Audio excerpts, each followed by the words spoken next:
Good morning, everyone. Welcome to today's New York City Council hybrid hearing of the Committee on Fire and Emergency Management, jointly with technology. To minimize disruption, please everyone place all electronic devices to vibrate or silent mode.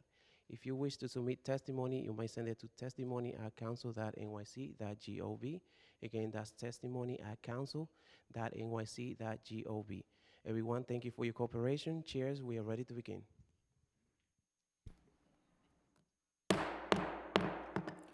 Good morning. I'm Councilmember Joanne Ariola, and I am the chair to the Committee on Fire and Emergency Management. Next to me is Councilmember Gutierrez, chair to the Committee on Technology. I want to thank her for co-chairing this hearing today on the Fire Department's emergency dispatch system. I also want to thank representatives of the administration as well as the public for attending today's hearing. Lastly, I'd like to acknowledge those council members who are currently present, Councilmember Robert Holden via Zoom and Councilmember Vicky Palladino here in the committee room. As New Yorkers, we know that the operating emergency response services within a densely populated urban area is extremely challenging.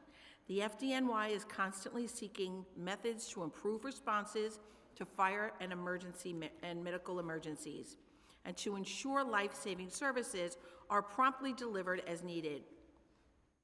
During today's hearing, we want to learn about how the department has incorporated innovations and technology in their firefighting and emergency medical dispatch systems. We are interested in examining the fire department's recent upgrade to its computer-aided dispatch system and the various subsystems that accept, route, and answer fire and emergency medical calls. We hope to examine how these technological improvements will help save lives of New Yorkers and create a better system of dispatch services for those who are seeking help, as well as those operating emergency dispatch systems and services. Additionally, the committee will focus on how and what type of training the department provides to both new and experienced personnel. Our goal is to ensure that the city's response to emergencies is expeditious and avoids any unnecessary disruption in answering and dispatching emergency calls. Again, thank you all for being here. I'd now like to turn the mic over to Councilmember Gutierrez for her opening statement. Thank you, Chair. Good morning. I'm Councilmember Jennifer Gutierrez, and I'm chair of the Committee on Technology. I'm happy to join my colleague, Chair Ariola, in holding this joint hearing on the New York City Fire Department's emergency dispatch system. The New York City Fire Department is the largest fire department in the U.S. and the second largest in the world. About 11,000 firefighters and 6,000 civilian employees, including 4,000 emergency medical service workers, serve some 8.5 million New Yorkers 24/7 throughout all 5 boroughs. According to the city's open data portal in 2021, FDNY responded to approximately 300,000 incidents, including about 11,000 structural fires and 9,000 non-structural fires. Because of its role and significant scale, the New York City Fire Department's emergency dispatch system is one of the most important technological tools used by FDNY and arguably one of the most important in the city. The department utilizes one computer-aided dispatch, or CAD CAD system, for fire-related incidents, and another computer-aided dispatch system known as MSCAD for medical incidents. Last year, FDNY replaced its 45-year-old Starfire CAD system that had been used for fire incidents with a new system called FireCAD, which was developed to bring a myriad of benefits that include an intuitive interface, expedited data retrieval, enhanced security, and compatibility with next-generation 911. However, no system is perfect, and agency technological tools are not exempt from issues like bugs and human errors. In fact, just this February, it was reported that FireCAD had 3 unexpected outages since its August 2021 launch, resulting in a total of 1 hour and 13 minutes of downtime.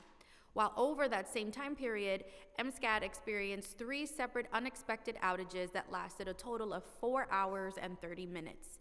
And recently, in October, human error shut down FDNY's emergency dispatch system, causing an outage lasting approximately 90 minutes and rendering dispatchers unable to use its digital systems to contact first responders throughout the day.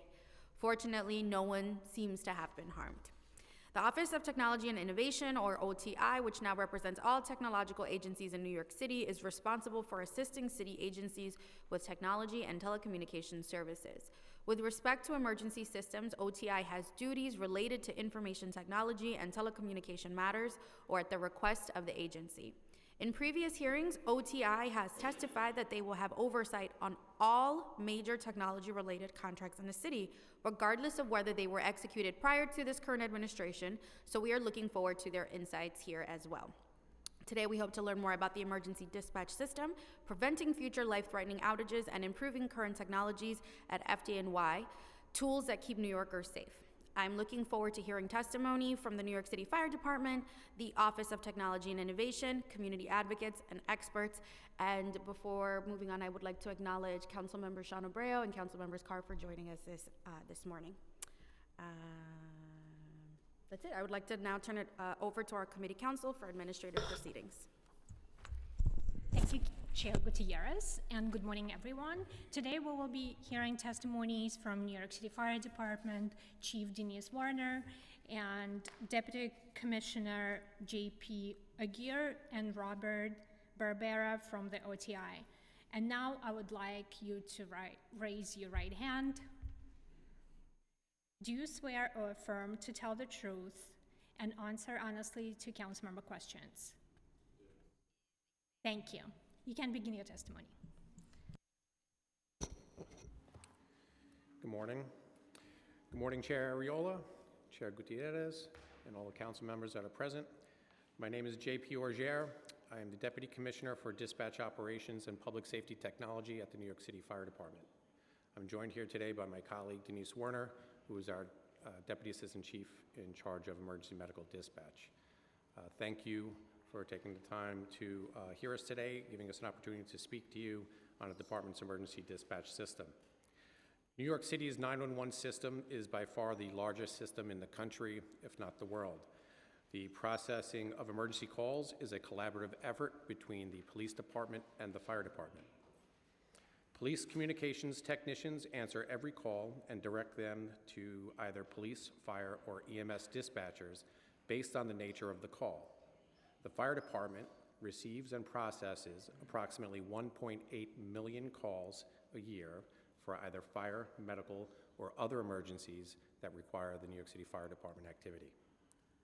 Calls to 911 enter the system through one of the city's 2 public safety answering centers.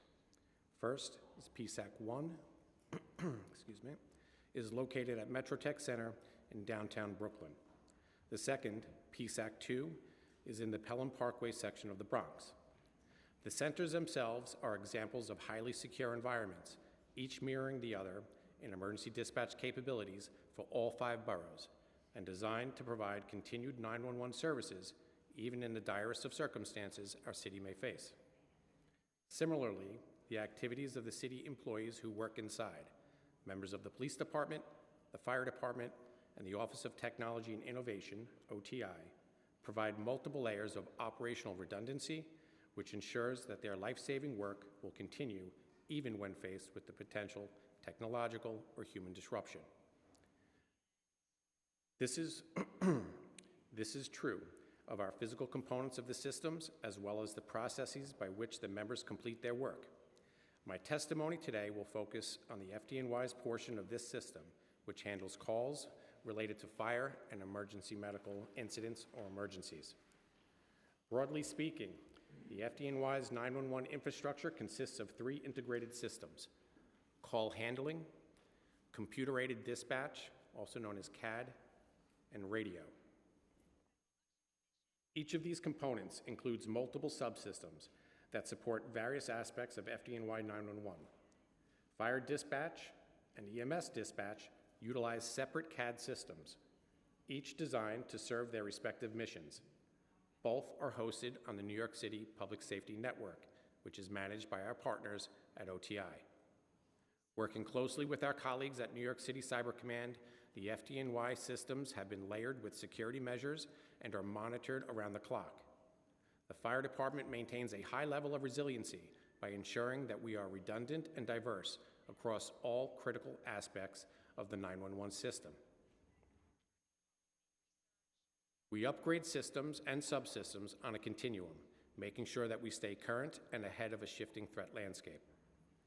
With regard to emergency medical dispatch, the EMS CAD was originally launched in 1977 and has received several version upgrades over its lifespan, the latest occurring in 2017. This legacy system is now slated for replacement to achieve greater system availability, increased functionality, and an architecture compatible with next-generation 911.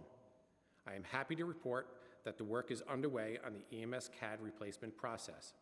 The department has begun documenting technical and functional requirements for the new system, and we expect development to begin early next year. With regard to fire alarm dispatch, the FireCAD system is a new system.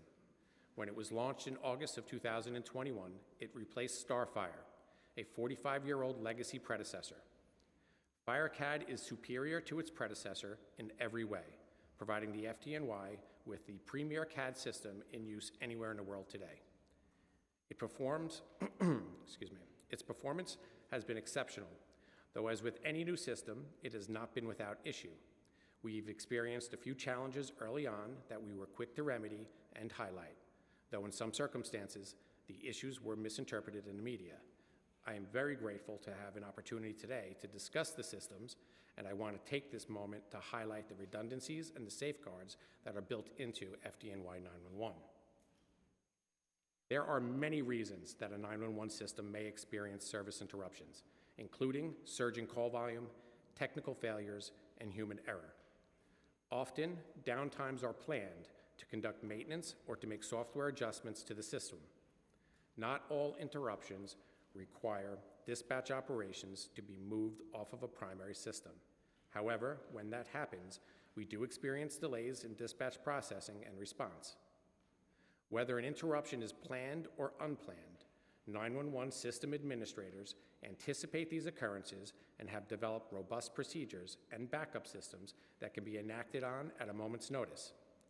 Through vigilant planning, preparedness, and comprehensive training, the dedicated men and women of the FDNY dispatch operations and information technology work tirelessly to minimize interruptions, downtimes, and latencies.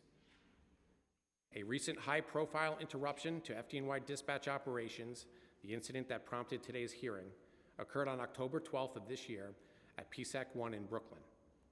2 technicians from a trusted New York City contractor were admitted to a building to troubleshoot an issue involving a link between FDNY Data Center and the department's off-site disaster recovery data center, which is currently under development.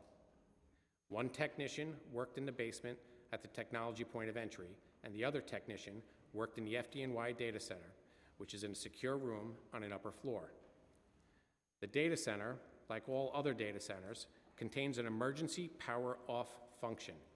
This function exists so that if a circumstance ever arose where first responders needed to access the room, say for a fire or a flood, the entire power system could be shut off quickly for their safety. To activate the emergency power off sequence, a person must depress 2 different buttons, each separately shielded and enclosed in a hardened protective housing that is labeled EPO for emergency power off. At approximately 11 a.m., when the technician working in the data center attempted to exit the room and had difficulty opening the door, he wrongly assumed that the door was electronic and that he needed to push a button. He removed the hardened protective cover of the first button marked EPO and pressed it. When it did not release the door as he expected, he inexplicably removed the protective cover from the second EPO button and pressed that as well. As a result, all power was removed from the data center, the adjacent monitoring room, and the radio room. By design, this emergency power removal included all auxiliary power sources, such as battery backups and generator power. The FireCAD system, which is updated and it was designed to built-in redundancies, automatically transferred to operating from PSAC 2 in the Bronx with no downtime or latency and remained up and operational for the duration of the incident. However, EMS CAD did experience an outage due to it being an older system, far less agile, and lacking the same innovative backups as its fire counterpart. EMS CAD does not have the capability of automatic transfer from PSAC 2. Such a transfer would require human intervention. FDNY's Bureau of Information Technology immediately became aware of the issue, as several systems lost power or were affected as a byproduct of the power outage. Members of the Bureau quickly assembled on site. Many worked directly across the street and met with building engineers and OTI to determine the root cause of the interruption. The EMS CAD team simultaneously moved the CAD from PSAC 1 server to the PSAC 2 server and began bringing the CAD back online. Upon investigation, building engineers traced the interruption to the activation of the emergency power off function. They systematically restored power to the data center one section at a time. Technicians worked to methodically bring FDNY 911 systems back online in sequence that minimized issues and downtime of the most critical infrastructure. While this interruption was unexpected and it presented challenges, the layers of redundancy and diversity that are built into FDNY 911 did the job that they were designed to do. Every primary critical system that was knocked offline that morning was immediately mitigated with a technical or operational alternative. Within minutes, all dispatchers were functioning on our secondary radio system. EMS dispatchers quickly pivoted to manual processes for which they train on a regular basis. Field units communicated with dispatchers via radio, and as a result, all 911 calls for fire, medical, or other emergencies were answered and resources were dispatched. We never want to experience unexpected outages, but we train for them so that when they inevitably occur, we are prepared and able to deal with them. When we take a system offline for a planned outage, we intentionally staff up to provide additional resources and to give more individuals an opportunity to experience those backup protocols in a controlled environment. We drill in those procedures and we ensure that when there is an interruption, risk is minimized and we are able to solve the problem and return to normal services as quickly as possible. We have worked with OTI to put additional safeguards in place at the EPO buttons themselves, including more expressive signage and an alarm, to avoid such an egregious error from reoccurring in the future. In this incident, the FDNY teams involved in restoration did exceedingly well to assess the situation, manage the incident, and implement restoration protocols that ultimately brought all primary systems back up as quickly as possible.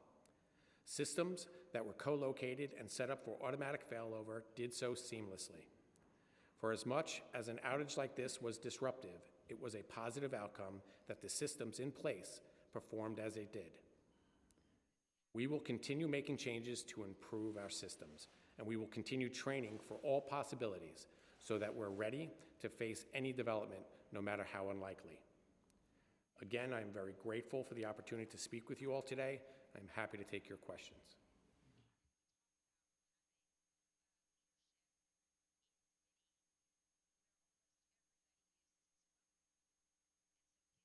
Before we begin with the questions, I'd just like to acknowledge that Council members Yeager, De La Rosa, and Riley have joined us.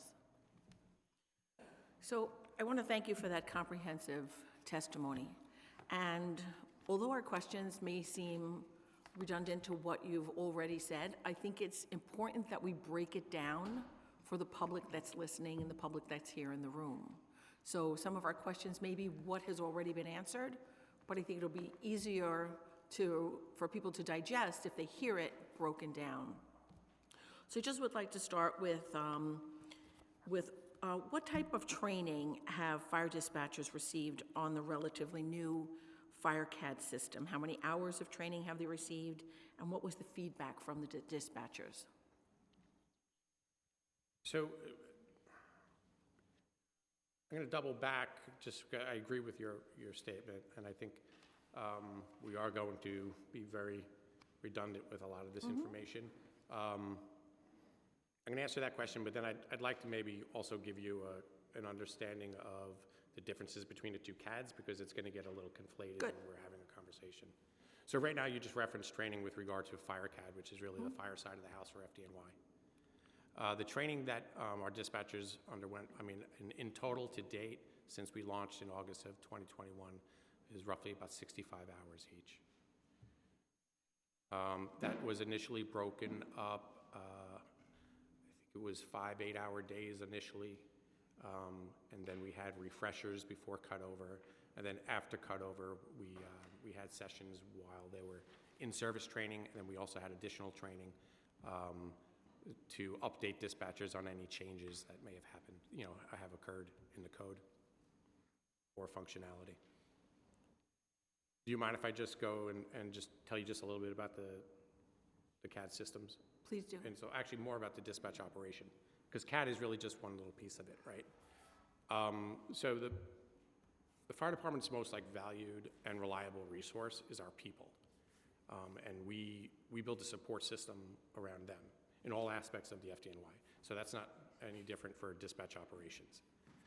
And so for dispatchers, because they are the most reliable resource for us, we have built a support system around them.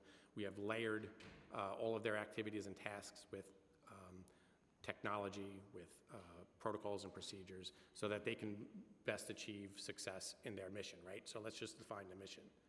Their mission is to take a 911 call and to take it all the way through until we can put the appropriate resource, whether it be fire or medical, in front of a New Yorker that needs that help, right? And they have to do this 24/7.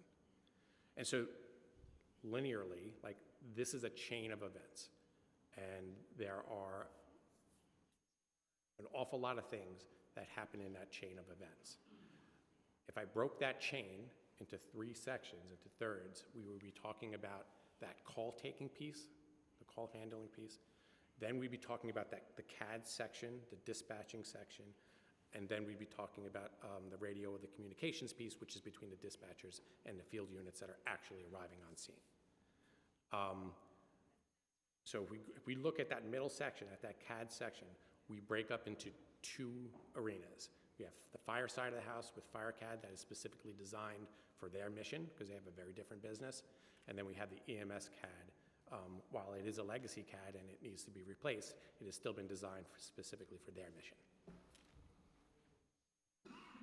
And was there any feedback? Do you collect feedback from? Yes, sorry. So Okay. in terms of the training team from Fire Alarm Dispatch was responsible for training the workforce. Those individuals were also the people that we involved in the development project.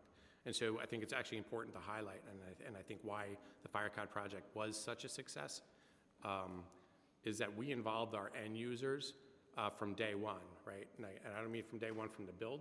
We involved all of our end users, and we gave them a seat at the table during, the conceptual phase, ideation, and implementation, all the way through until now. They have been involved, and because their voice was heard, their requirements were heard and then met.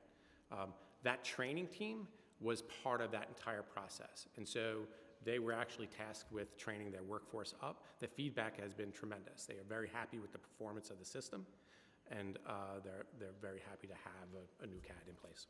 So how old is the current EMS CAD system, and does the department currently plan on upgrading the system? The current EMS CAD system, it was 1977, which predates the merger, the fire department merger in the early mid-90s. It has undergone several versioning and upgrades. I want to say it was 77 they launched it. There was an upgrade in 81, I believe, 87 again in 2006, and then the most recent being in 2017. It has served this department and the city as a whole well, but like all good things, it is ready to be replaced because the architecture is older technology. And we do have a plan too. All right, and do you believe that there are any additional improvements made to the current CAD system that would really help it currently protect our city?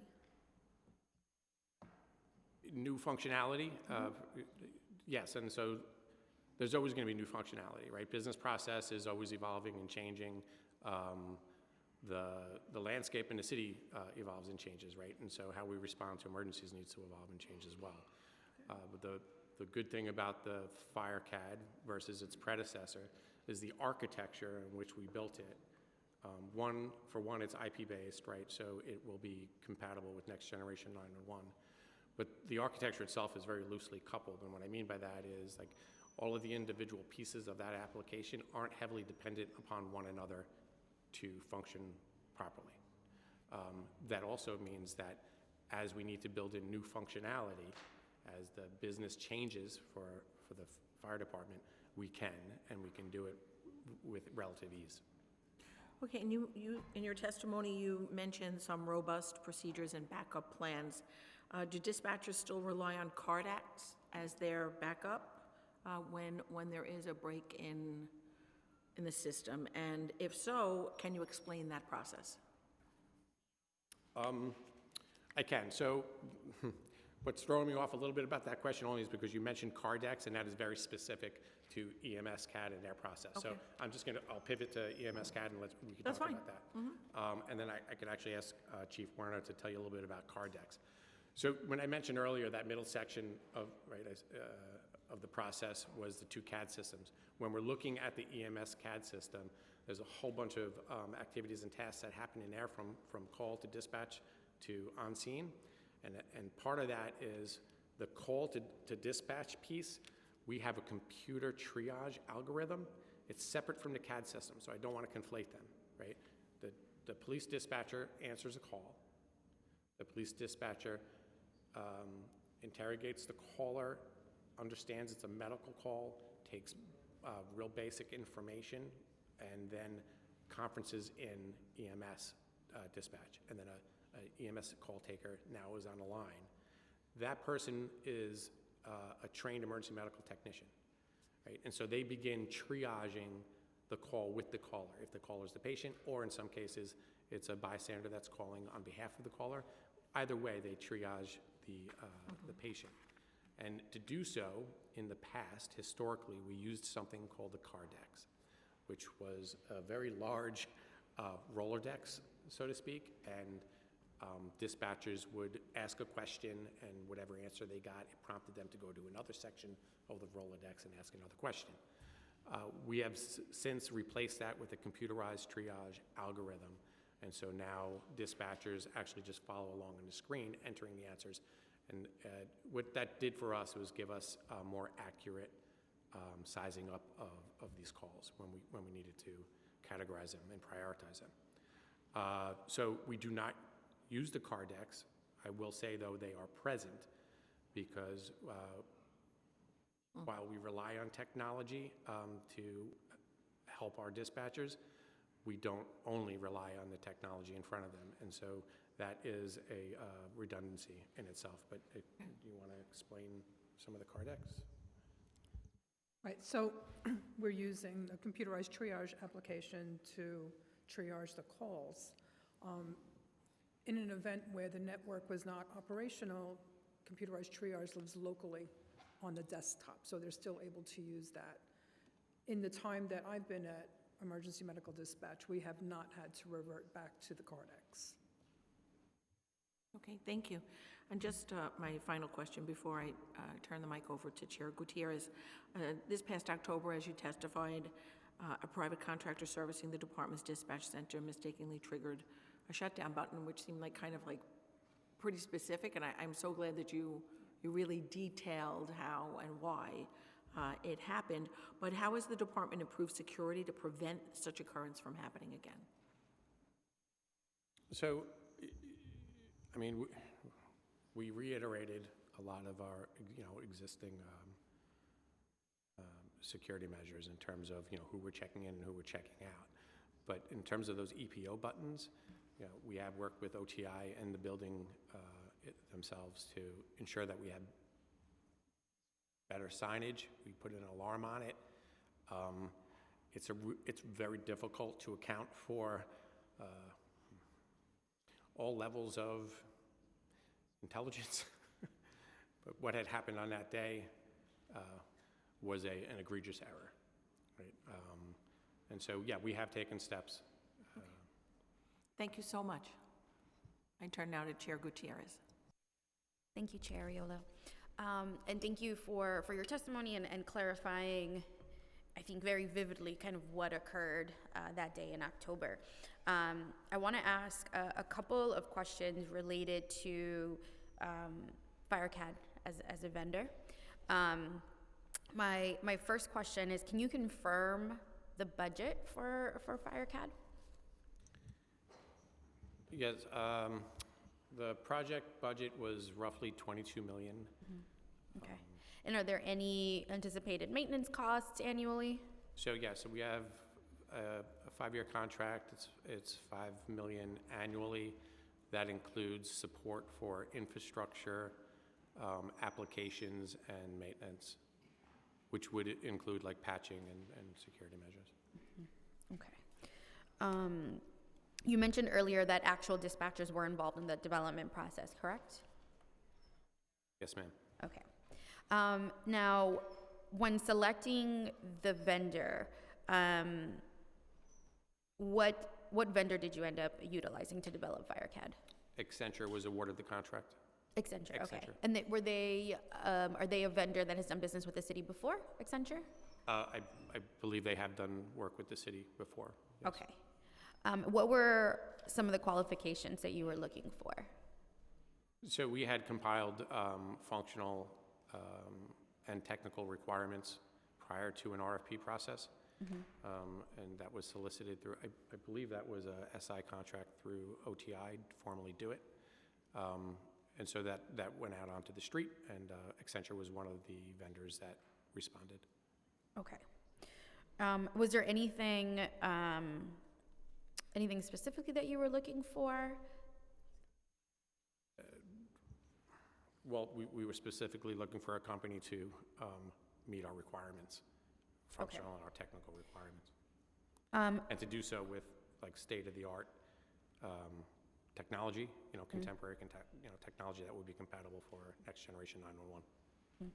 What was OTI's involvement in the contract and the vendor selection? So OTI manages the enterprise procurement vehicles for things like that, and so they do that for all city agencies or many city agencies. And so while they manage the procurement vehicle, the actual RFP process was mainly run by FDNY with an Do It presence or OTI presence. Sure. And so they had, I guess it sounds like they had very minimal involvement in selecting the vendor? In the selection process, Yeah. correct. Okay. The selections were made by our IT experts and our Bureau of Communications, our end users. Got it. And so I think the next couple of questions, for me, I can certainly empathize with the fact that, and appreciate that, a 40-plus-year-old system needed to be upgraded, and that was a decision made to invest $22 million in this new FireCAD system. And again, certainly can appreciate that things do go wrong. I also just want to point to, in your testimony, you share that, in some of these cases, the media kind of didn't have all the information. And we want to use this opportunity to dispel some of that and really get a sense of what happened. So I have, just based on media coverage, I have, I believe it's 3 incidents of outages, if you could just confirm if the dates are at least correct. So I have October 4th and November 7th of 2021. And then I have Valentine's Day of 2022. Okay, so, sorry, I'm prepared to speak on, like, I took a look back for the last 12 months. Okay, but can you give me? But we're talking FireCAD? Yeah, so if you can't confirm the dates, that's fine. But you can confirm that there have been multiple outages. So in the last 12 months, we have had 2 periods of downtime for FireCAD. 2, okay. One was a planned and one was unplanned. Okay. I will say the other ones that you're referencing happened very early on in our cutover, which is to be expected with any piece of technology like this. There was a bit of a burn-in period, but the last 12 months, we had 1 planned and 1 unplanned. Okay. For a total downtime, would you like a downtime? For a total downtime of, one was 4 minutes, the other was 30 minutes. Okay. And these were the unplanned ones, or you're referring to all of them, planned and unplanned? The unplanned was 4 minutes, and the planned was 30 minutes. Okay. So based on this, what you're able to share, what was the cause of the unplanned outage, if you can share that? So the unplanned was a case of human error on the tech ops side of FDNY. Okay. And then is there any information that you can share as far as like under Starfire, what were there outages that occurred often, annually? Is there any of that that you can share how often they happen, or? I'd be happy to get you like real numbers. I could just say to you anecdotally, and having been around as long as I have, an awful lot. An awful lot, It was a okay. very old system. Okay. And when I say that, it's not just the application itself, right? It was some of the periphery that it touches was old as well that needed to be updated. Got it. I mean, I think for us, we want to be ensured that whatever that we're learning from what went wrong with Starfire. So you're saying outages happened an awful lot. We want to move away from, well, obviously we want to move beyond that under FireCAD. I just have a couple more questions before I pass it back.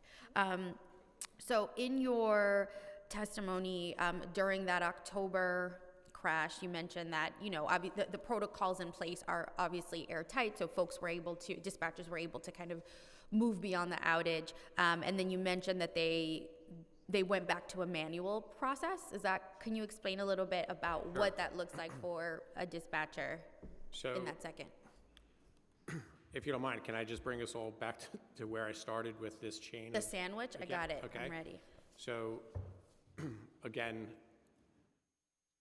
I asked you to like envision this as a linear, like a chain, right? And there's a link, many links in this chain. And within each of those links, there are activities and tasks that need to happen in order to get from that call to getting somebody on scene.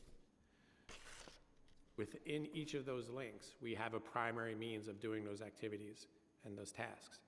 We also have redundancy. We have backup ways of doing that same thing. And in some cases, it's a completely different method, and that's where we get our diversity, right? And so each one of these links has a primary, a secondary, and in some cases, a third or a fourth layer of redundancy built in.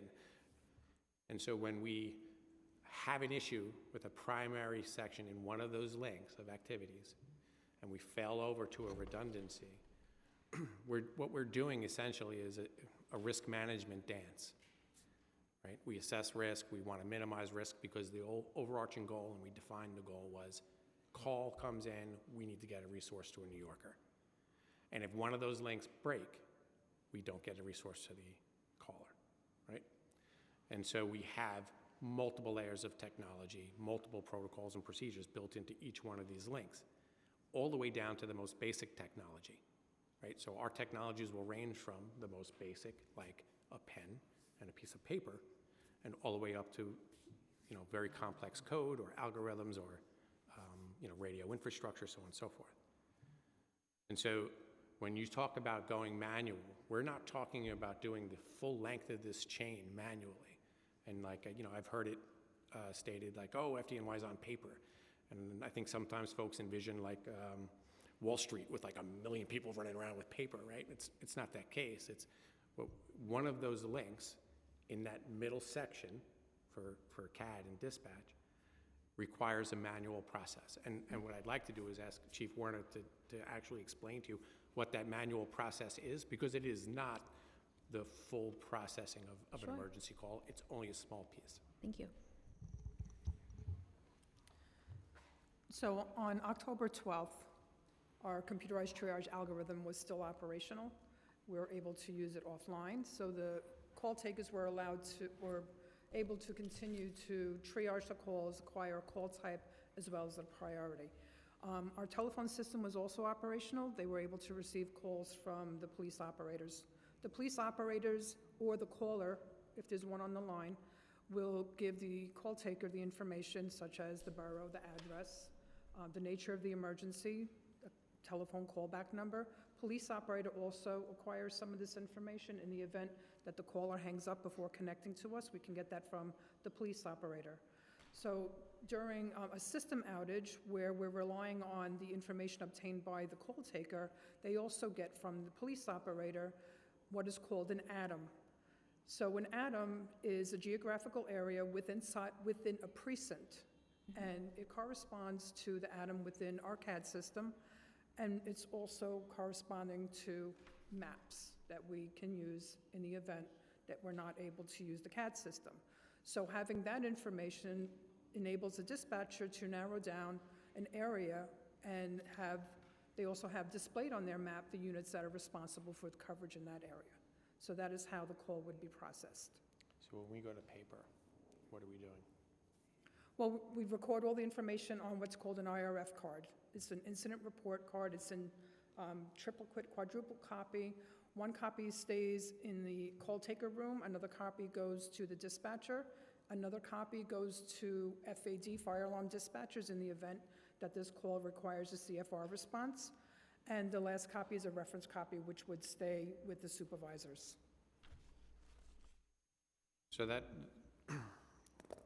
just to echo the chief's remarks, the piece of that process is really the handoff between our triage folks that are taking that information, that triage information from a caller and getting location. It's the handoff from them to the dispatch floor. That's the only piece. And so it is recorded on paper because we no longer have that connection to the CAD. Thank you. My last question, I have more, but for now, my last question is related to, in that instance, because something that we're talking a lot about here at the council is the obvious staff shortages that we have across the agency. So the reason that I asked about the manual piece was not because I assumed there was just reams of paper all over at these dispatch centers. My concern is about staffing, right? And so in these instances, I think my belief is we should always be prepared for the worst, even if FireCAD is ramped up and it's perfect and it's as close to perfect as possible. So can you describe if there is, if you can also confirm if there is a staffing shortage for dispatchers, and kind of what is the anticipation in this instance if we do run into staff shortages, and kind of how that protocol will continue to be supported? So we agree with you, right? So anytime that we have to fail over to any layer of redundancy, inherently it does create delays, and so we want to have more resources available. And so Chief Werner and her team ensure that, at least during regular business hours when these things occur, we have administrative staff that are trained dispatchers but are working in administrative functions typically, that when there is any piece of that system that fails over, the administrative staff ceases to conduct their regular daily duties and they actually staff the floor. And so our staffing numbers go up. And it mirrors what we do during our planned outages, and I think this is worth saying. Because we will have planned downtime, especially for a legacy system like EMS CAD, where we have to update software or push a patch. We will bring the system down, but when we do that, that small piece of dispatch that we talked about, they will go to paper. But these are planned, and so we take advantage of that planned downtime. And so Chief Werner will staff up, you know, we would do this typically in the middle of the night when call volume is low. We will staff up the dispatch centers so that there are extra resources there. And when we select our staff, we select folks that maybe haven't had a lot of experience working with these backup protocols. And so it's an opportunity to train them and put them into a controlled environment so that when we do run into cases, when we have to use our administrative staff, they can quickly augment who we have on shift and find success. I have one more question. I lied. Is that okay? That's fine. So sorry. I also just want to recognize council members Felice and Gennaro, who's on Zoom, I believe, right? So my last question is related to kind of the relationship with OTI, and if you could share with me, do you all have like IT unit? What does that look like if you do, or if you don't, or what happens in the instance where you need some technical support? Thank you. Yeah, sure. So our relation with OTI, it's actually it's a trio. The New York City Police Department, the Fire Department, and OTI formally do it. We're all part of a IT public safety governance group. And so we work very closely with both of those teams. Both PD and the Fire Department have very robust IT shops. And so we sync up quite well with OTI. But do you have someone in-house? We do. You do, and it's specific to the FDNY, so you have an IT team similar Yeah, to so any that's other what I meant by agency. that. So NYPD and the Fire Department both have Fantastic. internal IT shops, IT bureaus, and they work hand in hand with OTI Public Safety. Okay, thank you so much. Thank you, Chair. Thank you, Chair. And I just want to just continue in the vein with fire and emergency management dispatchers. Currently, what is the total number of fire and emergency medical dispatchers working in the department on any specific shift? So are you asking for head count or shift? So on shift for, Look for head count first, and Sure. then on shift, okay. please, if you have. I'll tell you for fire alarm dispatch, and just forgive me because I'm going to try to find my notes. But for fire alarm dispatch, we have 35 dispatchers, 5 supervisors, and 2 chief dispatchers per shift. And they work 12-hour shifts. 12 hours? Yeah. I believe our head count, our budgeted head count is 207. And we are at 197 today. And when the trainings are given, are the fire dispatchers and the EMS dispatchers in one training class or in one room, or is it done separately? They're completely separate disciplines, and so there's training units for each, and they train separately. There aren't any pieces of technology other than the call handling, the telephony side, that they share. And just remind me, how many hours of training did they receive? Was it 65? The fire alarm dispatchers have received. And EMS? Well, for training for EMS, I can tell you the fire alarm dispatchers, to date, since the new system's in play, they have each received approximately 65 hours. 65. How And do much you believe training that's do you guys do sufficient? for EMS? Okay, so everybody that comes to emergency medical dispatch is trained as a call taker first, which is 10 weeks. And then some people move on to become a radio dispatcher, that's an additional 10 weeks of training. Okay, and do you believe that's sufficient training? Excuse me? Is that sufficient training in your expertise? Yes. Okay. And how often are dispatchers working overtime? I'd have to get back to you on the fire alarm dispatch side. Yeah, I don't have that with me, Chair, but I have no problem getting that to you today. Okay, great. That would be great.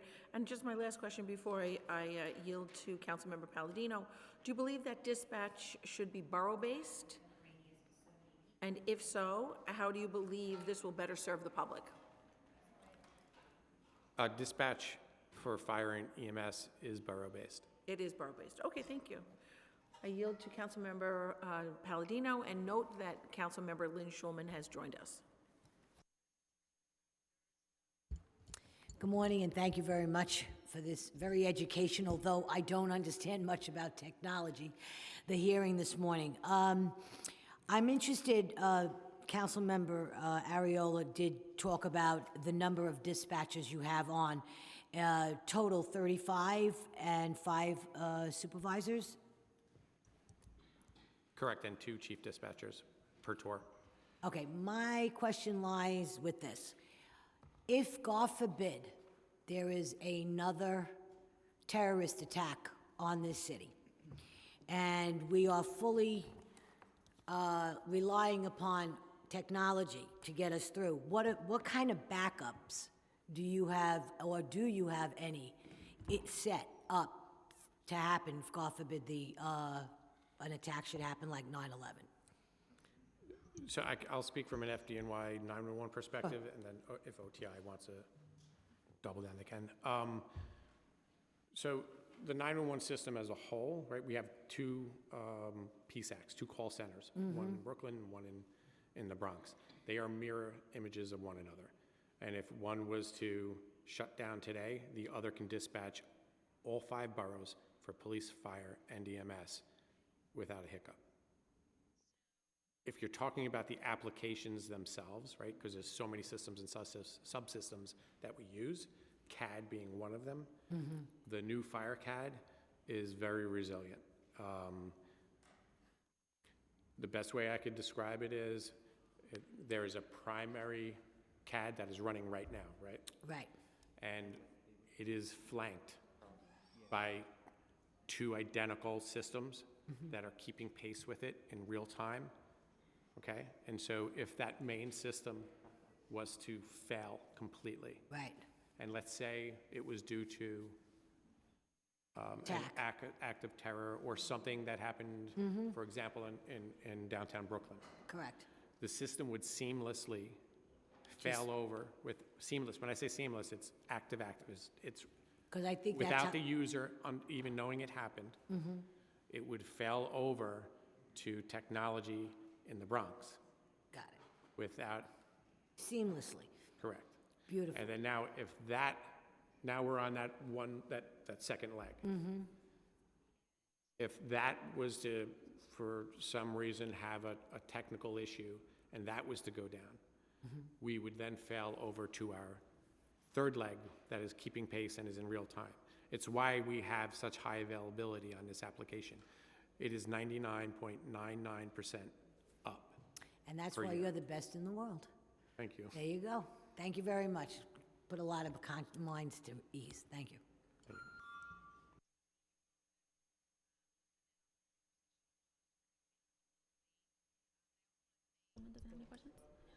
Okay.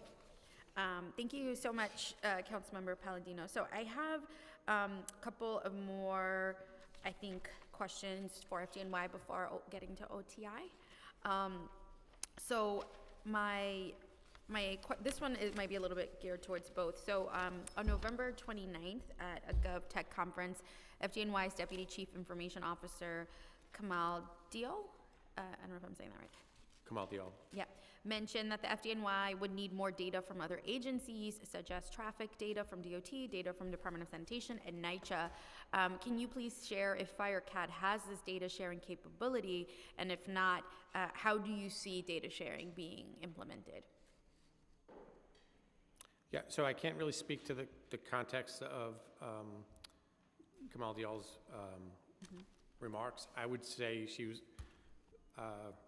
likely engaging in ideation around like what's possible, right? People always want to know, well, what's possible with IT?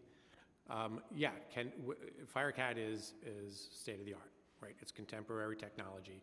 And so in terms of, I had mentioned earlier that it is compatible with Next Generation 911, which is an IP-based standard. And so because it's built that way, it will be able to ingest large amounts of data if we design and build a function for it, right? And so I'm not really sure on where what exactly she was speaking to, but I can tell you that FireCAD is certainly built to ingest data. You're not sure if it is to share data across agencies. You're not sure if it's compatible.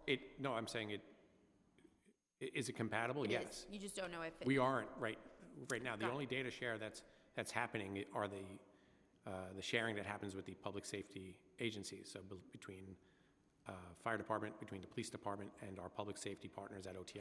Got it. And do you believe that there is value in sharing data across some of these agencies like NYCHA, DOT, and DSNY Fire potentially? department believes there's always value in sharing data. Sure. So there's no real, because you're not doing it, you're not sure why you're not, but it's something. We don't. There is no operational plan for that right now. But if there is an operational plan put forward, the fire department would certainly engage. Yeah, and you mentioned that FireCAD is compatible with NextGen, Yes. which is great. So does this mean that the picture or video that a 911 caller sends to 911 would be available to FDNY through FireCAD? It wouldn't be today because we haven't built something to, remember, we haven't built something to bring it in. Is it capable? Yes. But it's not a function that exists today. So there would be no reason to build it. That being said, next generation 911, we will have the ability, the 911 call centers will have the ability to not only, take calls, but they'll also be able to take images, they'll be able to stream video, all types of wide bandwidth for data. When that happens, yes, we will develop functionality if there's a business need for it to be brought into FireCAD. Thank you. I had a question about are you aware what the ISP is that you use for FireCAD or that your dispatchers are using in their centers? The internet service provider? For what part of, we're not dispatching on the internet. Your system for FireCAD, what internet do you use to utilize this system?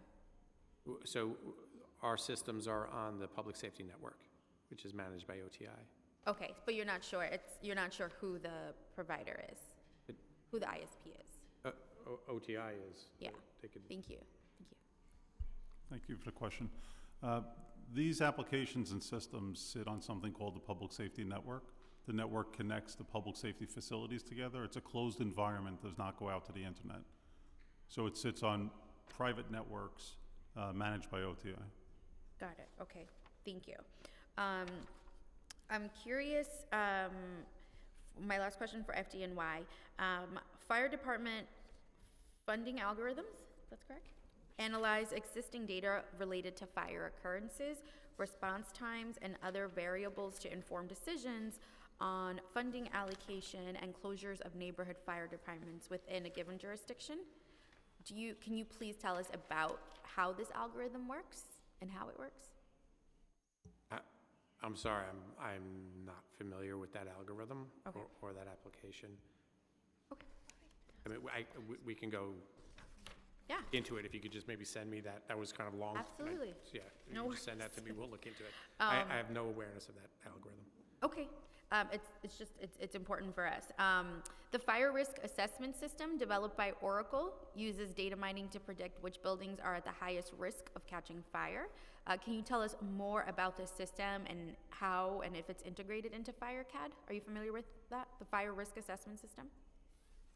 So I'm familiar with it. It's not within my purview, nor is it integrated with FireCAD. The Okay. risk-based algorithm that you're referencing, and this is from my limited knowledge of it, that's for inspectional services, not for emergency dispatch. And so that's,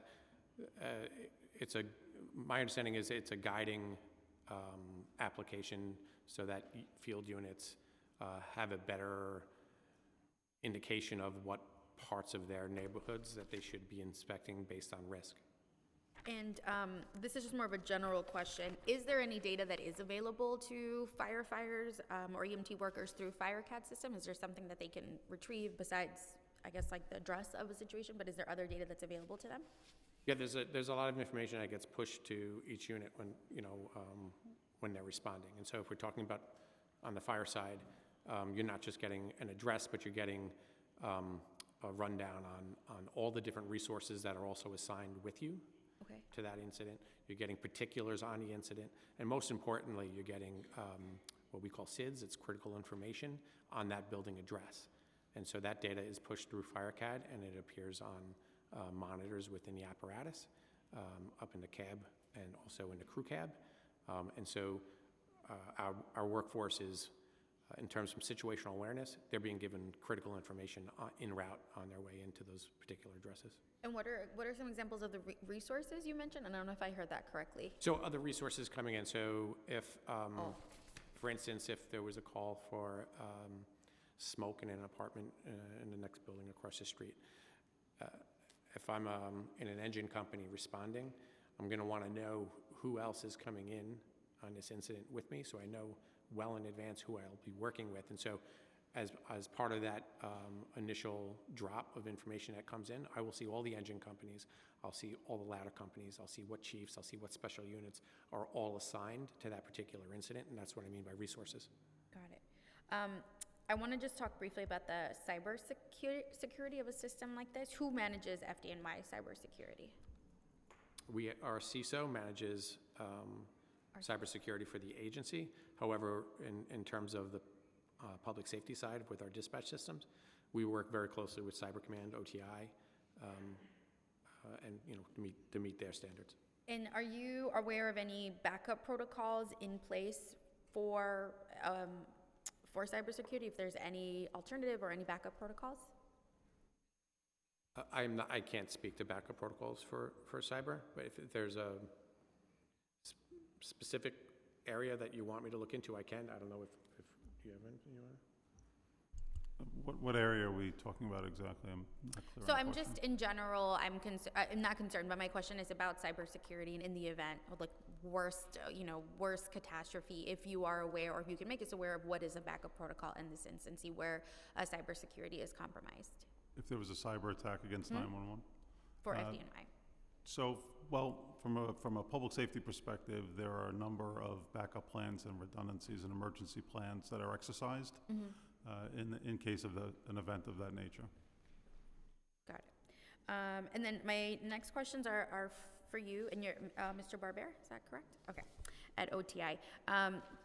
So the Deputy Commissioner mentioned, obviously, NextGen, it's an exciting new tool. We don't have everything we need yet, but do you have a sense from OTI, when can we expect completion of NextGen? So NextGen's currently in progress. It started in June of 2020, and the expected completion date is by the end of 2024. By the end of 2024? Yeah, it's currently in the build phase. In the? Build phase? Build phase, okay. Yeah. So in our hearing in August, OTI mentioned that Link NYC auditing report was internally circulated for review and final approval, and that it would be immediately shared with us. During another meeting with OTI, we were told that the report would be emailed to us in December, and we haven't gotten it yet. Do you have a sense of Link NYC's auditing report and when we can expect it? I could not comment for anything for Link NYC. I'm responsible for the public safety and emergency management side of OTI. Got it. And then my last question for you is, we had a hearing in August. Commissioner Frazier testified, he testified saying that OTI had done a survey of every agency on all technology programs that have running of significant size and scale, so that OTI can then begin to do an assessment to see which areas could be consolidated, save costs, et cetera. Do you have a sense of what FDNY's response to that survey was? Again, I wouldn't be able to comment on that. I would have to defer that to the CTO's office because that was a citywide initiative and it was not directly related to public safety and emergency management. Okay. That's it for me. Thank you. Okay, so I just want to go back to the budgeted amounts. So it was 207, you said, for, right, for,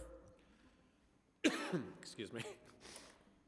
So for fire alarm dispatch, it's a budgeted head count of 207. 207. That's including And there- dispatchers and supervisors. And I said that Right. we were at So the- 197. right, so the supervisors and the chiefs, they're not actually doing the dispatching, right? Is it just, or are they?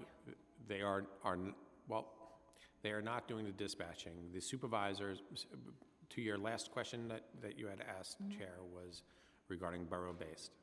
Right. And Yeah, so- no, but I'm I want to expound on it. Right, So, so no, what I'm saying is that each borough has a group of dispatchers and then a supervisor that's actually positioned directly behind and above them with a technology array that tracks everything that they're doing. And in the event that a dispatcher is having either an issue or there's a high call volume, they can actually dispatch from their positions as well. they can, right, but that's not their regular. Correct. They're there to I just wanted you supervise. to be clear that they have the ability. Right.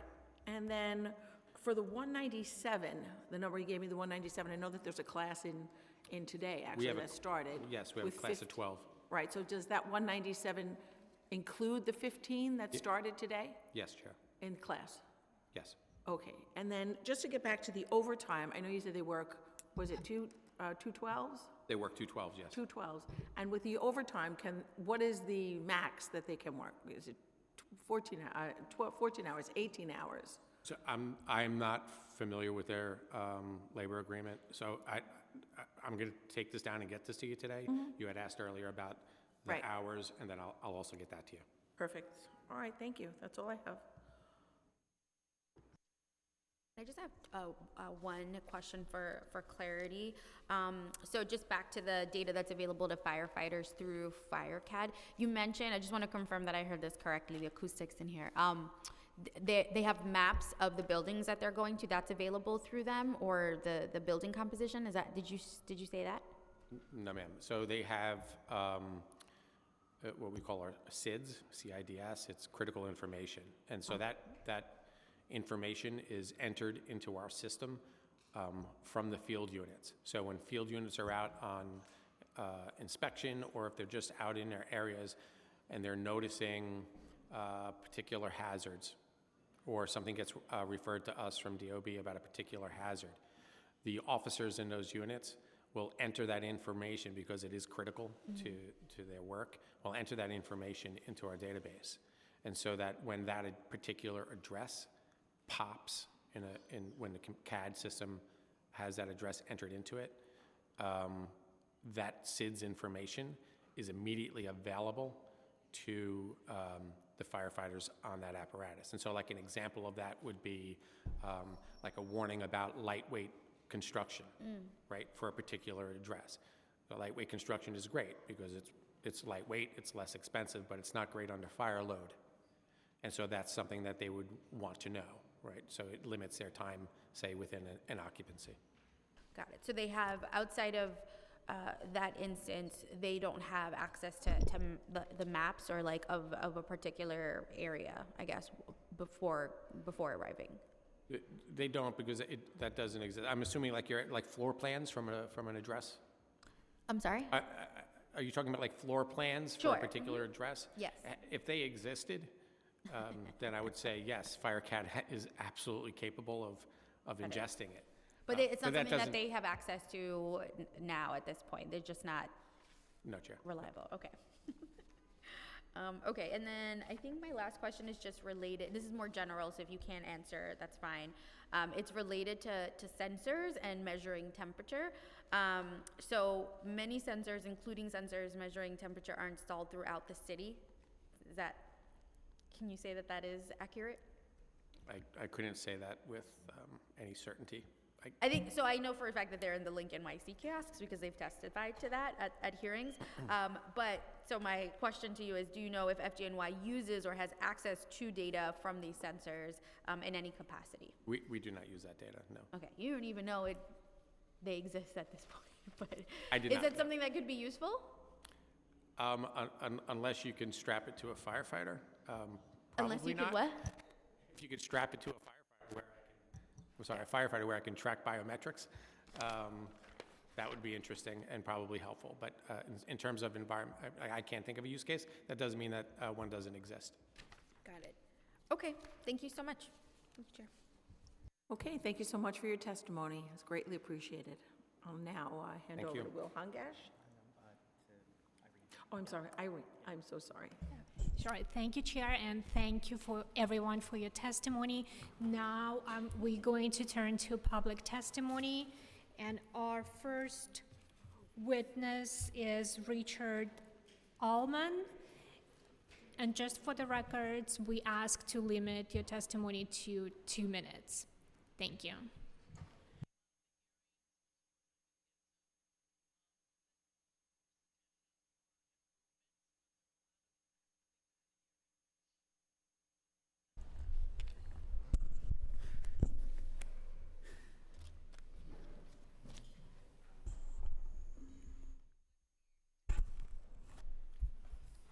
Mr. Allman, you may begin when ready. Okay. Thank you very much, Chair Arreola, committee members, fire department leadership. I'm Richard Allman. My role is as site director of the A. Philip Randolph Senior Center, which is in Upper Manhattan, which is part of a group of 3 senior centers in Upper Manhattan. They are well-run senior centers with a track record of quality services and full compliance with law and regulation. What brings me here today is issues that have come up in seeking fire department certifications of fitness for supervision of the sprinkler system and the alarm system. Within our work, these are naturally the task of our custodian, who is a well-qualified and high-performing employee and was prepared to register and study for the relevant fire department exam. It's consistent with his work, but he was unable to take the test. The issue is language. As he is most fluent in Spanish, he does his work well, he interacts well and responsively with clientele and staff. The written test itself and the study materials are the issue, as they make him unable to register, study, and perform for the certifications. And we don't want it to be the work of a caseworker, program coordinator, cook, or other employee to substitute for the work that he's supposed to do, because that would take away from the services that they're supposed to deliver. That is, as I understand it, discrimination. And it appears to me to be inconsistent with both fire department and New York City policy. I ask simply that either administratively or legislatively that this issue be addressed. We want to be in full compliance with what is certainly reasonable and important regulations, but it should not be at the expense of services to seniors. Thank you very much. Thank you for your testimony. Thank you again. And our next panelist, or I should say witness, will be via Zoom. And the panelist is Ms. Smith from the Uniform Fire Alarm Dispatchers Association. And I just want to make mention that we have been joined by Councilmember Wan. Thank you. Starting time.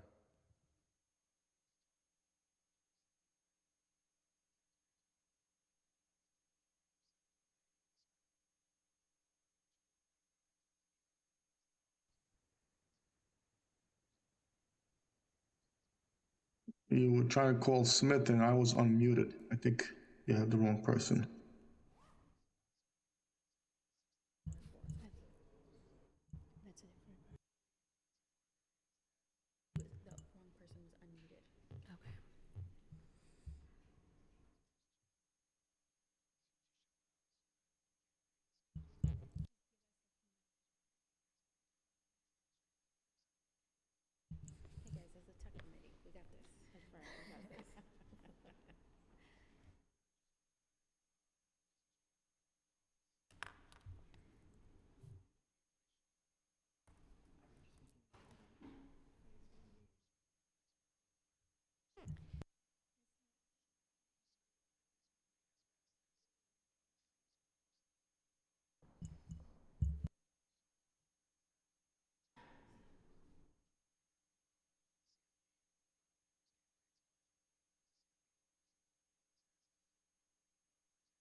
Okay, we will get back to the witness, to Ms. Smith, and we'll start with another witness. And I want to announce a representative from Local 2507, Warren Barzilai. Starting time.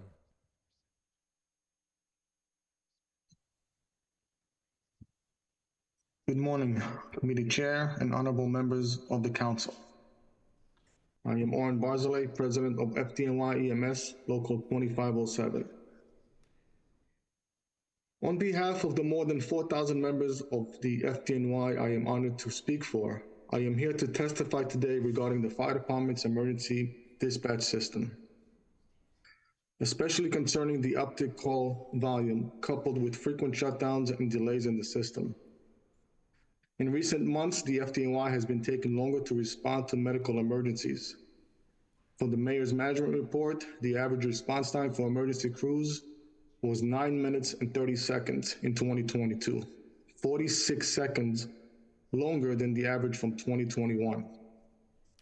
As anyone in this room knows, our profession is reliant on being timely and reacting quickly. However, delays in the 911 system can make a dire situation even worse. If a patient is in rapid need of an ambulance, a response time of 9 minutes is not going to cut it. Clinical death begins after 4 minutes. Biological death begins after 6 minutes.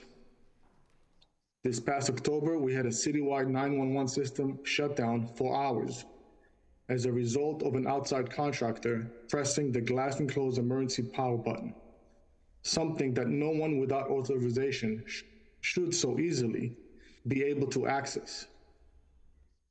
In just this one instance, our radio system were down for roughly from 11 a.m.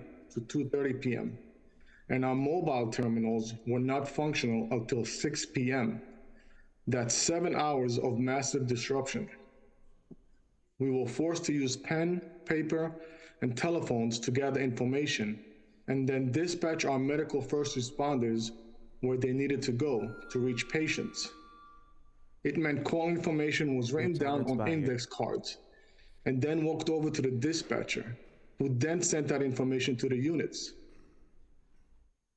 In this modern era, everything is intended to be done digitally in seconds, because with life on the line, there is no time to waste.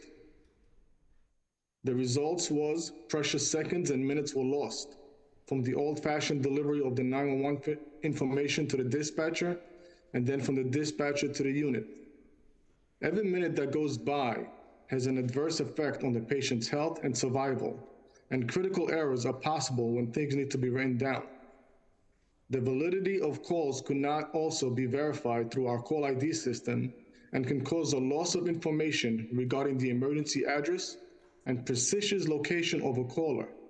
Sometimes it results in sending units to the wrong location. FDNY EMS workers take pride in their work, but this shutdown caused immense anxiety. Furthermore, our dispatchers were forced to guess the approximate location of where our ambulance were, because that error also shut down our fleet GPS system. This was not a glitch of the FDNY side, but an outside force, an unauthorized contractor with no supervision who made a boneheaded decision that cut the 911 system to a city, leaving everyone to scramble so lives were not lost. With New York City's 911 call volumes regularly increasing, we can never allow something like this to happen again. Our units had no line of communication with our dispatchers. The radios were down in some areas. In subsections of the cities, when our dispatchers were trying to reach our units, there was no way to communicate with them. They had to use telephones. Information was written down and lost. Police and fire engines were asking for help for ETAs on ambulances, and when there was no answer, they were transported by either a fire engine or a police car. Staffing is atrocious at the EMS dispatch center. We are so short-staffed that callers cannot be accessible to our operators. We process 200 to 300 calls an hour, with only 40 to 50 people on the phones at each hour. I appreciate the time to testify today, and I'll take any questions if you have. Thank you so much for your honest testimony, for your perspective, for your advocacy. So I was just speaking with Chair Arriola, and obviously I think what you have to share on behalf of your membership sounds differently than what the FDNY reported today.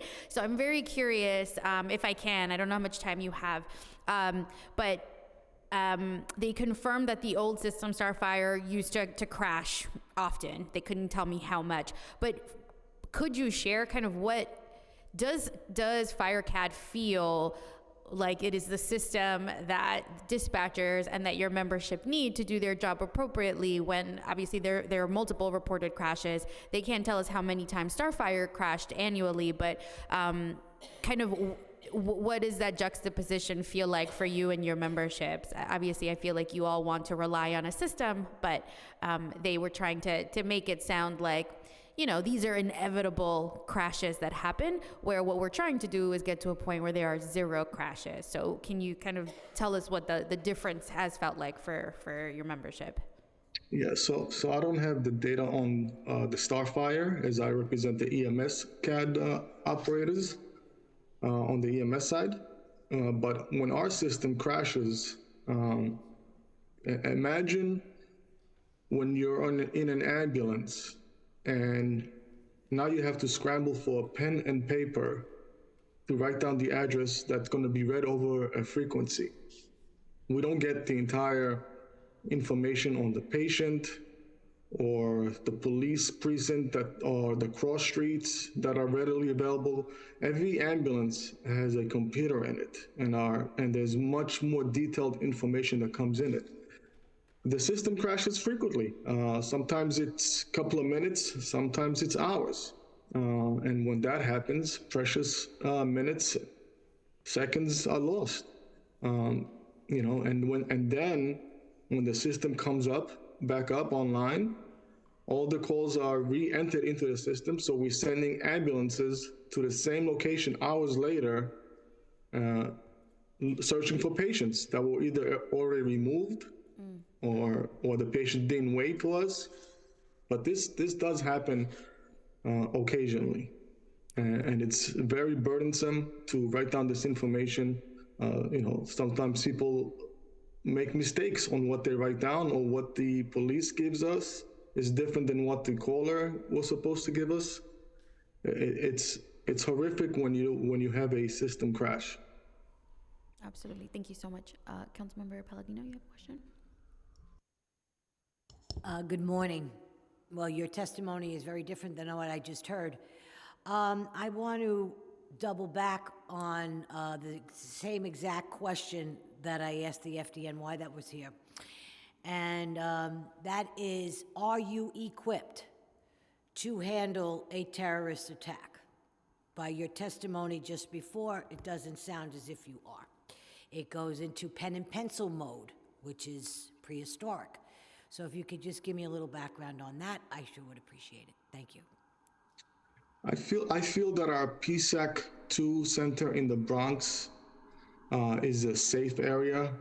There's no access by cars in the surrounding area, as it's separated from public. However, our Brooklyn building is located at a main intersection where a car could just pull up to it and a disaster may take place.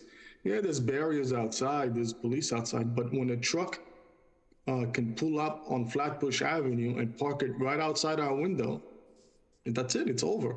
It's not a safe building for us to be in. Then let me elaborate.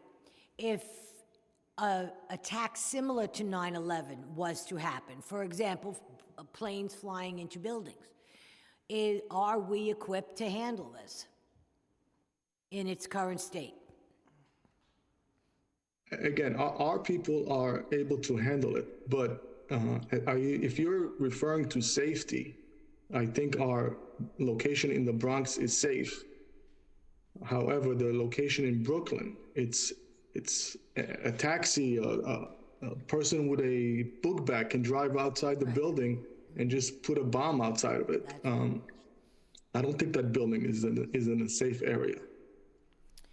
As far as you guys being able to do your jobs as EMS dispatchers and workers, are people going to be able to cooperate with you if something happens in downtown, communicate with you if something happens in downtown New York or in the borough of Queens? Or are we going to be left with a shutdown, a major technological shutdown? So if something was to happen, everything is capable of being transferred over to the Bronx.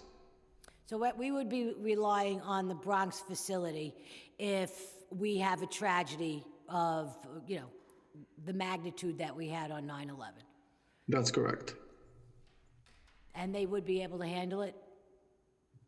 The staffing will be a little short for the first few hours, I would say, until everybody's relocated to the Bronx, but eventually they'll be able to handle the situation.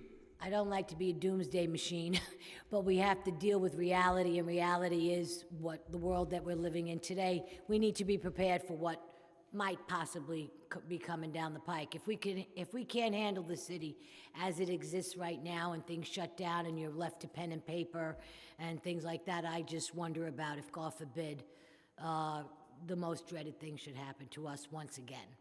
So, I understand. thank you very much. Orin, it's Joanne Ariola.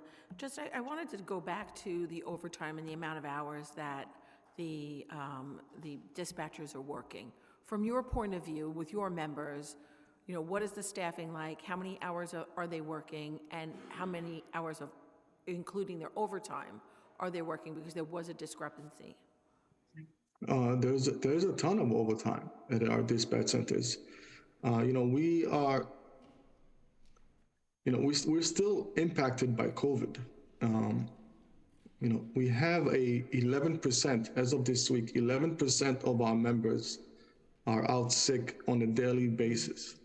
77% of it is work related. Our members are still coming down with COVID. We're not immune to it. And from other injuries that may occur during the work. So overtime is high. We don't have enough people to take 911 calls on a daily basis. There's what's called a relay position, and that's that's on the EMS side. When there is no EMS operator to take your call, they send that information to a person who will just enter the address and the location from whatever the police send them, and that individual will not get first aid instructions over the phone. And we will just send somebody to assist them. So the staffing is problematic. It's the call volumes. There are days, we had days last week where it reached almost 6,000, and we only have 30, 40 people on the phone at a time. For a city as busy as ours, it's just unacceptable. Our members suffer PTSD from taking calls back to back to back. It's never ending. The calls just keep coming in, and there's no manpower. Thank you so much. Any other questions?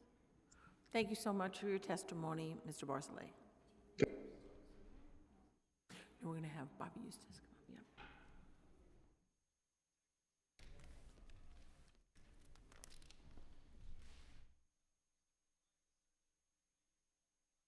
We have feedback on, is that it?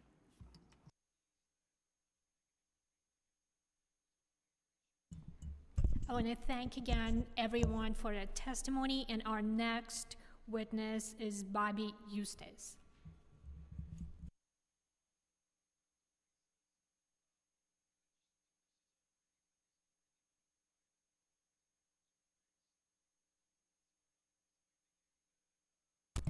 No, I'm on. All right.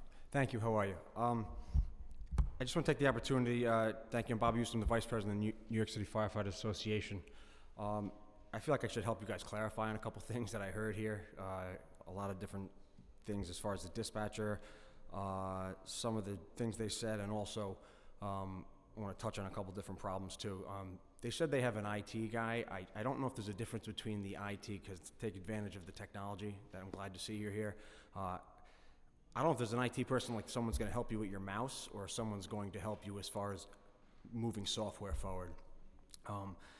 There used to be a UCT system that they got rid of in New York City because it was just a disaster, but still they've testified today that the 911 call comes into the cops and the police get it, and then it has to go to EMS, and then sometimes it has to go to the fire department. So that has been a problem for a long time. So for the firefighters, I'm going to read a ticket to you that happened on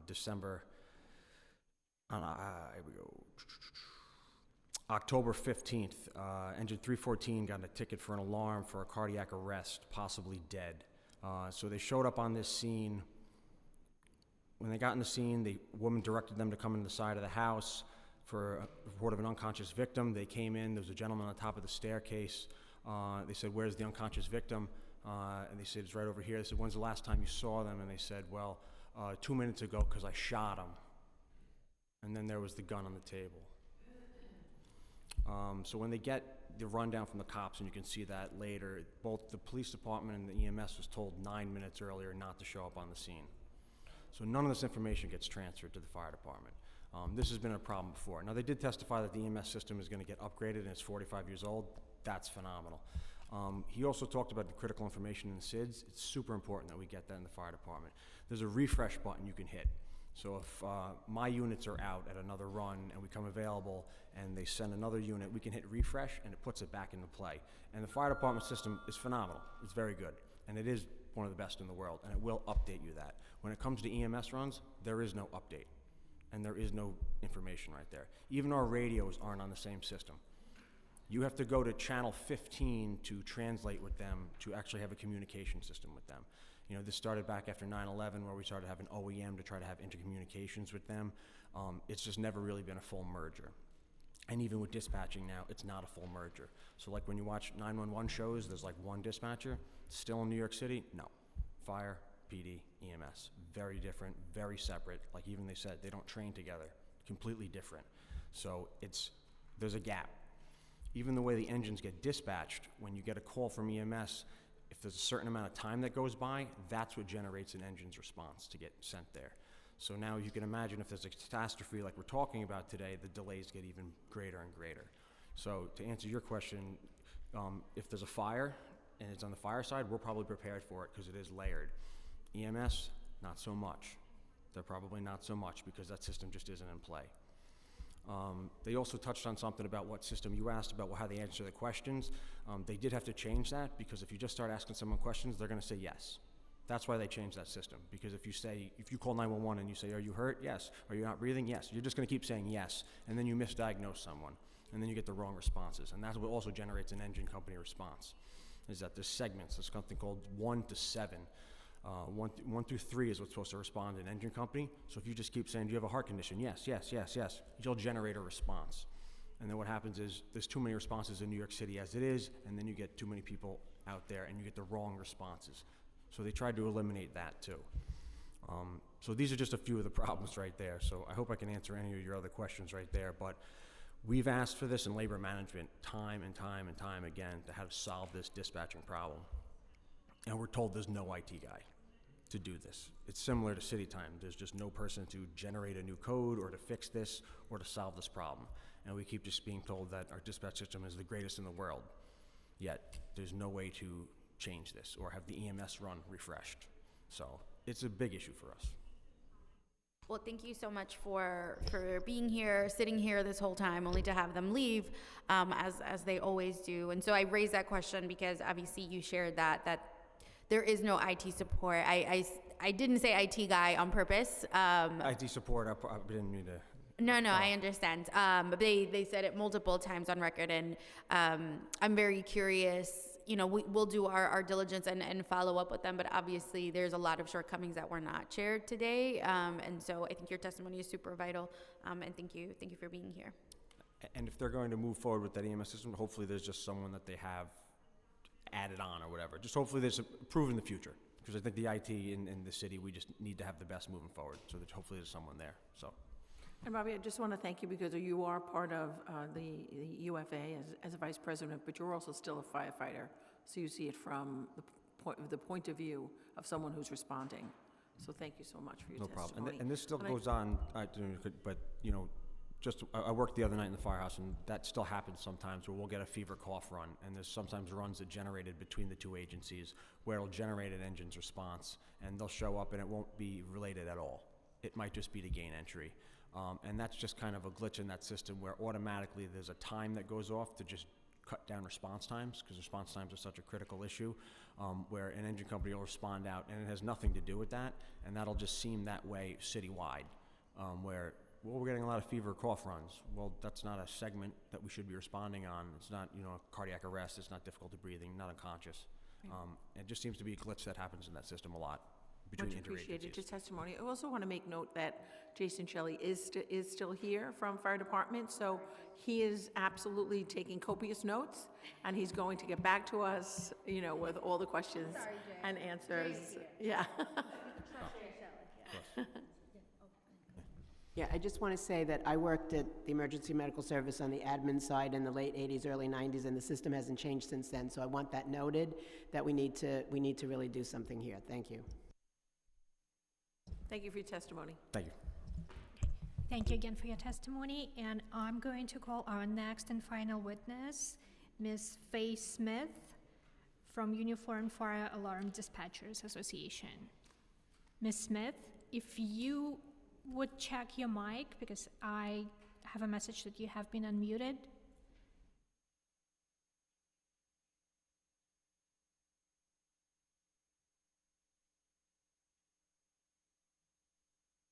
I guess we're still having technical difficulties to connect.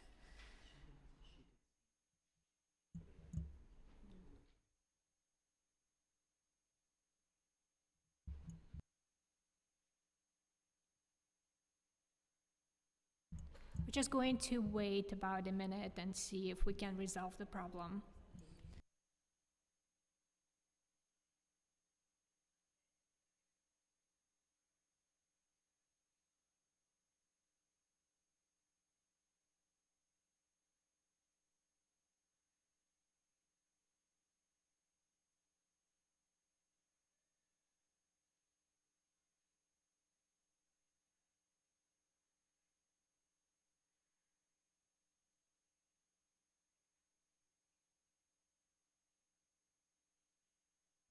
Looks like we're not able to connect to Ms. Smith right now. Ms. Smith, I want to say that in the email that you received, you have the email address where you can submit your testimony.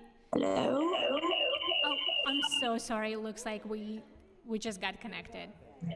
Thank you so much. Okay, I had to switch computers. I don't know what happened. I apologize. Just 1 second, please. Let me just get myself situated because I had to switch rooms. All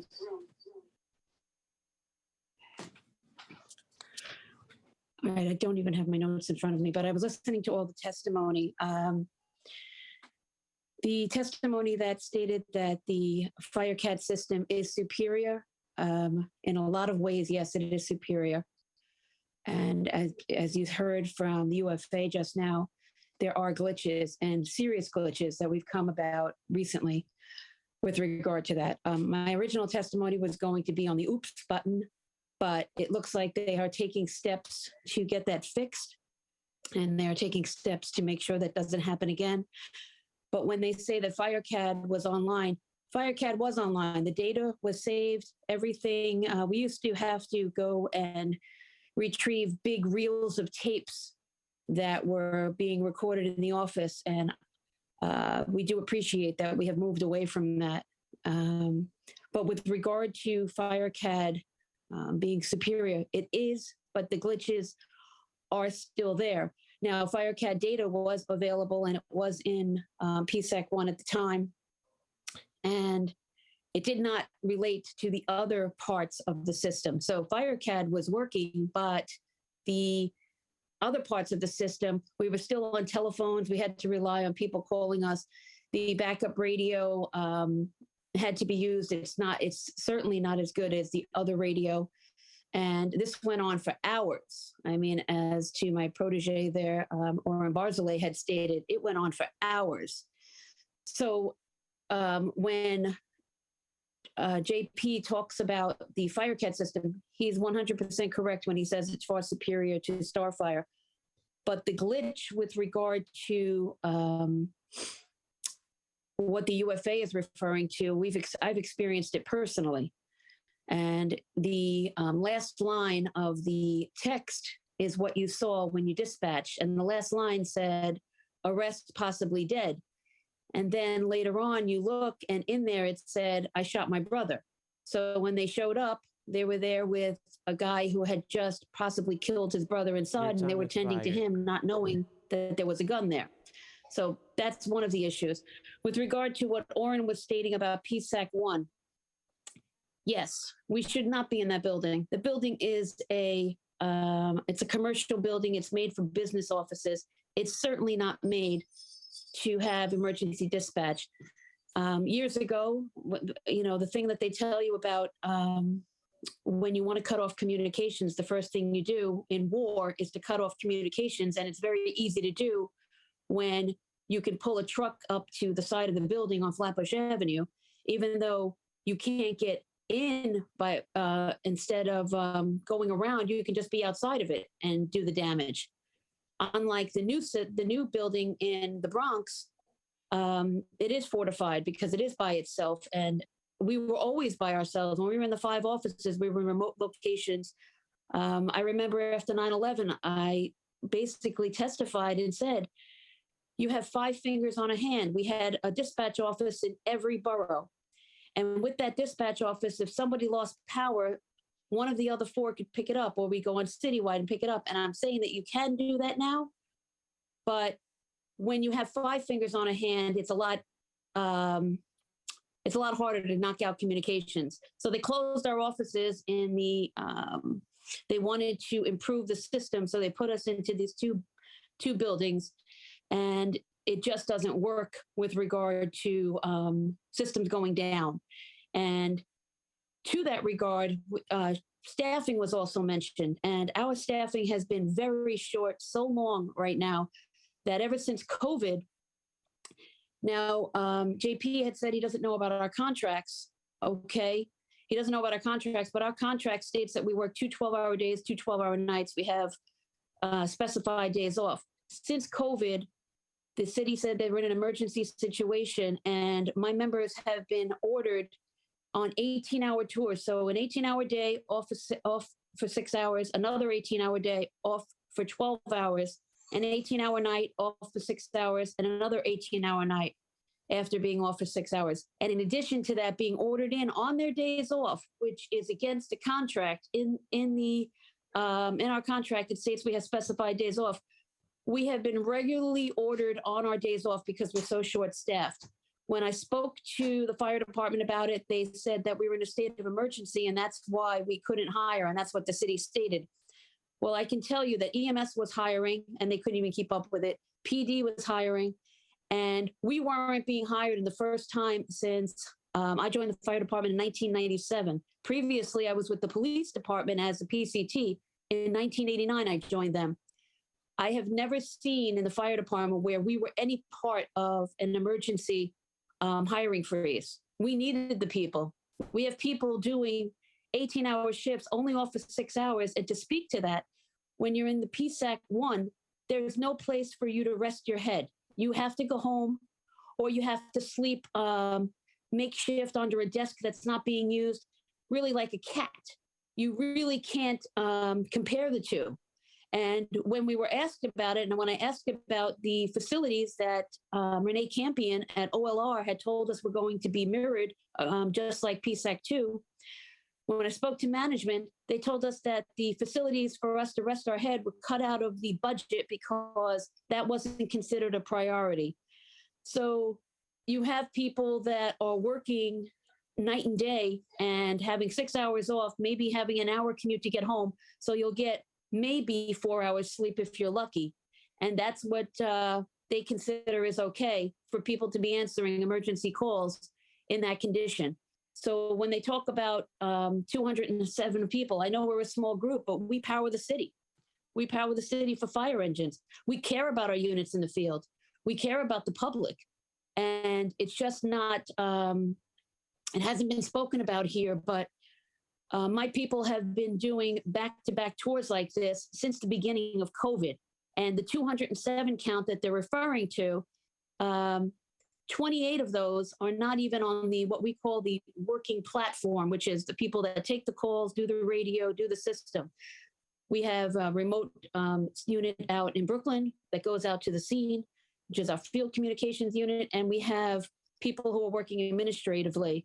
And none of those positions are allotted for with the budget from the mayor's office. None of those are allotted for. So that count is kind of smoke and mirrors because we have people off the platform who are not working day to day in what is supposed to be a fire dispatch position. And I hope they get that changed. The 12 people were included in the count as far as people working, but that they had their first day today. So I don't even understand why that can be included. So I just wanted to put that light on it. And I have been talking to the UFA with regard to this. They did put some sort of paperwork out hoping to fix the incident where there's violence involved in an EMS run that comes in that we don't see it. They did say that they were going to fix it, and that if there's something violent going on in a scene, that EMS would send an immediate message to our radio dispatcher, and we would see that, so we would get it to the unit before they ever got to the scene. Well, I can tell you that that did not happen. So when you hear the testimony, you have to, I appreciate it, and I'm sorry that I didn't introduce myself. I'm Faye Smythe. I'm the president of the Fire Alarm Dispatchers Benevolent Association, and we are the sole dispatchers in charge of sending out the fire engines and the hazmats, and we don't do EMS because we all speak different languages. And we learned that with UCT, 9 years on a pilot program with Bloomberg, and people died, and they realized that you can't do that in a city this size. And that's something that I'm glad that they changed it back around. But with regard to the FireCAD system and the oops button, I'm glad he fixed it. There's so much more they need to do. They need to get us out of this building, because this building is really, to speak to the council members' position about terrorists. First of all, my members should have terrorist training just like everyone else. We belong to the International Association of Firefighters. They are willing to give us training. It has to come through the FDNY by request, and we do need that training as well. But, I'm sorry I'm speaking so fast, but I'm hoping that I'm getting my point across. And technical issues aside, thank you very much. Thank you. Your point came across, and it has been well taken. Thank you for your testimony.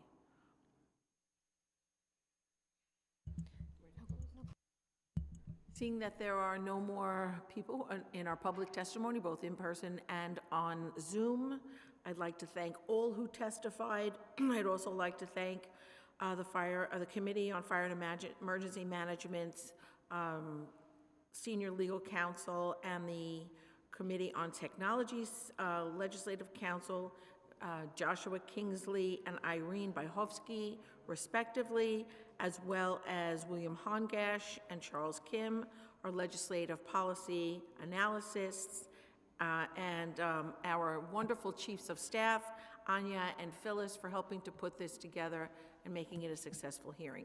Thank you very much. This is the end of the Fire and Emergency Management hearing.